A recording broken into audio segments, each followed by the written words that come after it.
Hello everybody, it's Peter. Peter with an I, S-T-E-W-A-R-T. Author of a certain book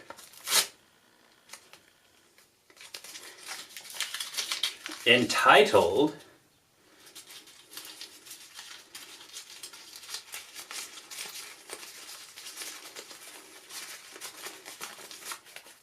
Rental Car. Welcome to tutorial number 4. Rental car is a story like any other, but there's something lurking behind the story, and these tutorials were meant to help the reader understand what that certain something was. This speech is called The Fish Economy, and it's how characters in rental cars survive within this fish economy. The speech is 30 minutes long, split into 3 10-minute segments, so that'll be tutorial 4, 5, and 6. When you talk about any life form, biological entity, any life form finds a way to survive and thrive. Human beings find particularly ingenious ways not only to survive in their surroundings, they have a way of making that survival a little easier. People invest time and energy in something, and ideally, it's nice if there's a return. There's a happy correlation between working and earning. There's also a factor of risk. There's some experimentation that goes on, and sometimes there's a loss, and sometimes there's a reward. But it's not always a guarantee. When people are isolated, it's very easy to recognize what people have earned. If the hermit has 10 fish, we acknowledge the fact those 10 fish are his because he caught them. At dinner, the hermit eats 10 fish. When we add a second person to the mix, it becomes more complicated. They can either separately eat only the fish they caught with their own hook. One hermit catches 10 fish and eats all 10 fish, while the other catches 2 and eats only 2. But it's more likely they'll divvy up the catch. It's not only a nice thing to do, it's a way of sharing the risk and sharing the reward. There are several reasons for sharing the fish, but one very important consideration is future negotiations. If the lucky fisherman shares his fish today, maybe he'll be taken care of later on a day when he's not so lucky. It's not out of the question, in this case, to separate their chores. One stays at the water to fish longer, while the other collects wood to make a fire. There are ways of separating the duties to eat better and increase the likelihood of survival. If one person is really good at fishing or interested in fishing, and the other is terrible at fishing or completely uninterested in fishing, it makes sense to separate the chores. There are potential benefits to having a second person, but you've lost the simplicity of direct reward for your labors. As society grows, it becomes necessary to separate the chores. You have the butcher, the baker, the candlestick maker, and those 3 people rely on the labors of a great many other people. No person in the society is an island, but each person holds on to a ghost of that self-reliance, and they have a sense of earning something. Quantum meruit is a Latin phrase meaning what one has earned. I would argue the idea of quantum meruit isn't superficially psychological, it's deeply psychological. For many people, it's a fundamental element of who they are. Let's keep in mind the theme of quantum meruit. I'll digress and come back to it. Let's return to the hermit living alone who eats only the fish caught by his hook. There's a potential benefit adding the second person, the second hermit. They can combine their efforts to increase the likelihood of their survival.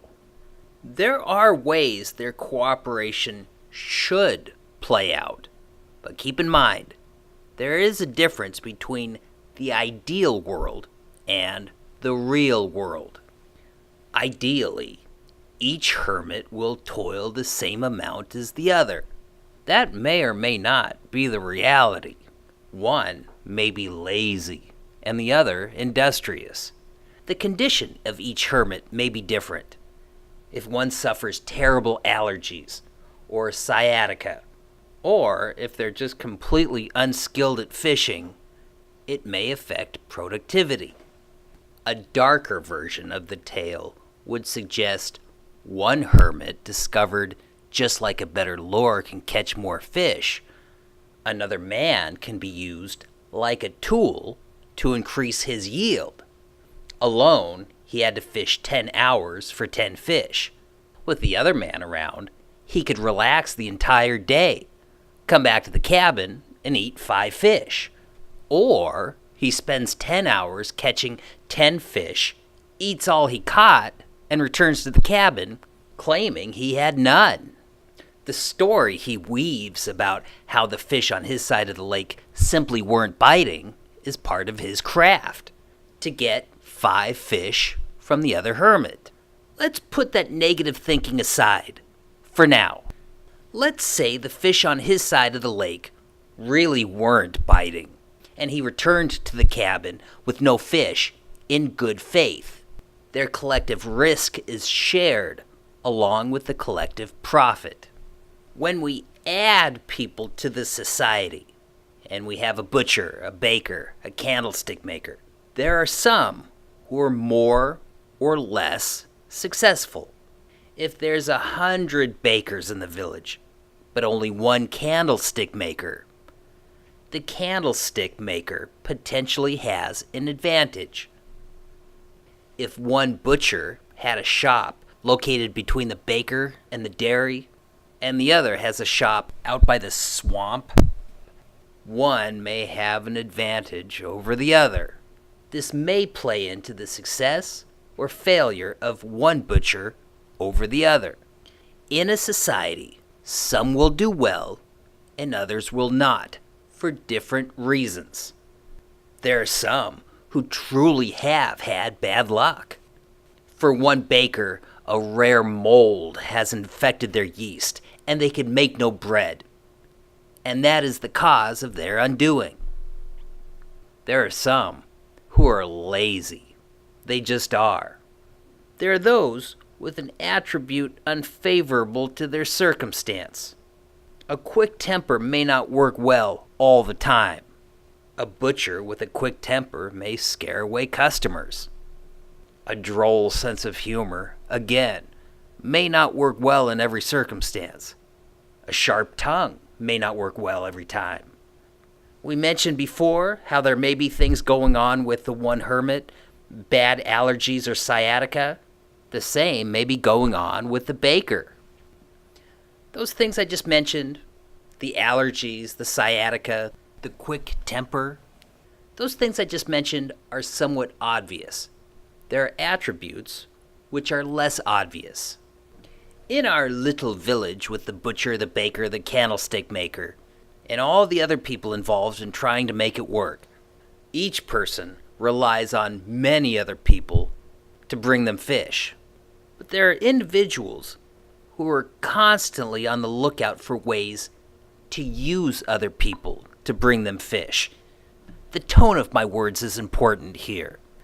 When I say they want to use other people, it's not in the friendly spirit of cooperation.